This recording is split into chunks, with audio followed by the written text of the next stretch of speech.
आप बिहार के टाइम में लेहा या तो पूंजी सेहो लगते, उद्योग सेहो लगते, और यही 5 साल में लगते, और यही द्वारे लगते कि डबल इंजन के सरकार है। केंद्र में नरेंद्र मोदी और बिहार में नीतीश कुमार। या 24 तारीख का बिलेश्वर स्थान के जगह पर पंचायती राज दिवस का कार्यक्रम हो रहा है, जिसमें प्रधानमंत्री जी आबि रहल छथिन। और ये कार्यक्रम सिर्फ एतौ मिथिला में भ रहल छै से बात नहीं छै।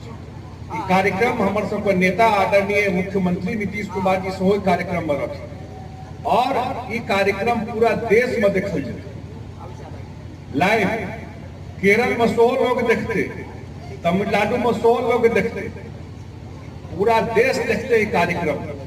हम सब जे रुख देख रहल छी, हम भागलपुर के कार्यक्रम सेहो देखलियन प्रधानमंत्री जी के, ओहिसे 1.5 गुना पैघ टेंट बनायल गेलै एहिठाम। जतेटा टेंट रहे भागलपुर में, ओहिसे 1.5